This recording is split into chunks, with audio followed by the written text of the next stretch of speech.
Hello, we continue our discussion here at COP29 venue. Now I have with me Jeremy Schlickenrieder, Natural Resources Officer, FAO Regional Office for Europe and Central Asia. Warm welcome to our program.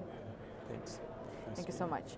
As the FAO representative at COP29, what are your key objectives from this conference? Well, as a UN institution entity, we're an observer organization, so our role is primarily to support parties in preparing for and participating in COP, in the negotiations, and obviously our mandate of the mandate of the Food and Agriculture Organization focusing on agriculture, agri-food systems, forestry, and fisheries. And so in the preparation for COP29 this year, but also other COPs in the past, we engage with negotiators to really bring in the importance of agri-food systems, to highlight that for them so that they can also then engage in negotiations here. Apart from that, we support the COP presidency. In this case, very happy obviously to see the COP hosted by Azerbaijan in preparing for its priorities and defining its, the thematic days that it will be organizing some of the events and preparing some of the initiatives that it will be launching specifically, obviously, on agriculture. We're looking forward to the Agriculture and Water Day taking place on the 19th of November, where Azerbaijan will launch the Baku Climate Initiative for farmers, which is being organized also by FAO, by the Food and Agriculture Organization, or supported by FAO, in which the idea is really to highlight and kind of catalyze finance and resources, as well as to really create an overview of the different initiatives that support or focus on agriculture within the climate kind of context, and finally, obviously, then taking that down to the local level to enable farmers to engage in climate action on the ground. Outside of those two areas of support, we engage quite actively in COP. This COP also on advocacy and outreach. So we have different events where we're really highlighting, the work of FAO, but specifically again, bringing to the table the importance of considering agriculture and agri-food systems within the context of climate change, from the perspective of agriculture obviously being vulnerable to the impacts of climate change, but also a significant contributor to greenhouse gas emissions and to climate change overall. And it really also being primarily a solution, so a solution that can support climate action, but also dealing with other issues related to people and planet, so biodiversity loss, dealing with water resources, poverty and hunger around the world. So those are kind of the main areas of our engagement at COPs in general. That's interesting. This conference dedicated to the discussion of one of the most crucial issues, climate finance. And we cannot ignore the fact that there is a big division among the countries. Less developed countries need to get support from developed countries in order to deal with all of these issues which is being discussed here at the COP29 and will be discussed later. So how exactly FAO is expected to continue work with developed countries to honor their commitment to the climate finance during and after COP29?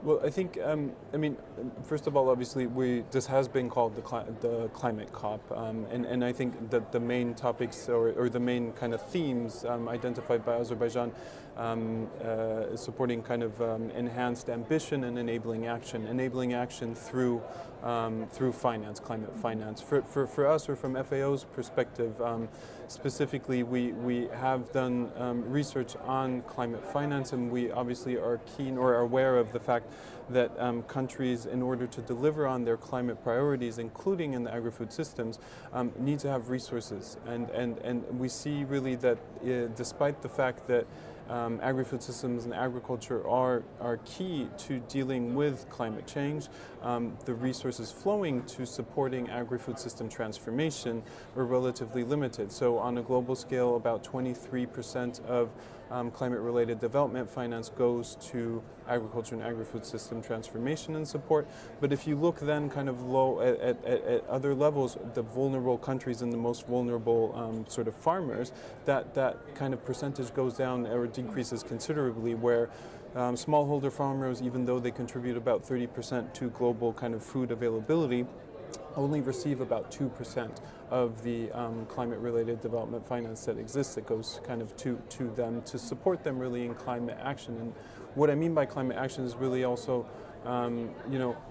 enabling farmers to adapt to what they're dealing with in terms of climate change. That's changes in precipitation, changes in pests and diseases, extreme events, but also having the opportunity to also reduce emissions, to become kind of more efficient, more able to also take advantage of agri-food production to really enhance sinks and produce in a way that is sustainable and reduces emissions to the extent possible. Well, when it comes to the global climate action, what are your hopes and goals for the next 12 months? As you rightly mentioned before we started this program, COP29 and cooperation among the countries, it's not only in between of these 2 weeks, during these 2 weeks. It's about the long-lasting cooperation and partnership. So what are your personal expectations and the expectation of the FAO for the next 12 months? I think, this COP is obviously crucial in terms of seeing progress on negotiations, discussions on climate finance, and we're really hoping to see, a strong signal coming from the COP in terms of the commitment of resources to support climate action in moving forward. And I think we have certainly, we're coming out of the previous COP, also COP28, where we saw really a commitment by countries to include also or consider agriculture and sustainable agriculture in the priorities that countries set and in their NDCs specifically. So as we move into 2025 and countries are expected to present new nationally determined contributions, we really hope that those nationally, or we see and already that those nationally determined contributions will include agriculture, agri-food systems in them, and then not only producing those as priorities, but also being able to deliver on those priorities through the resources that are made available. It's also, I think, very important, and this COP is certainly covering the topic quite a bit, the national adaptation plans, where countries specifically also focus on their adaptation priorities. And we know about half of the countries meant to produce those have done so already, but hopefully we'll see additional adaptation plans coming out from countries in 2025. Again, including agriculture and agri-food systems in them as a priority. Finally, obviously, the COP29 is working quite closely with COP28 and COP30 and the COP Troika. As we move to COP30, obviously also very much focusing on biodiversity and forestry, very important also in the context of agriculture and climate change. So we're really hoping to see global commitment to deliver on climate goals, both within adaptation and mitigation. Well, thank you so much for being with us today. Thank you.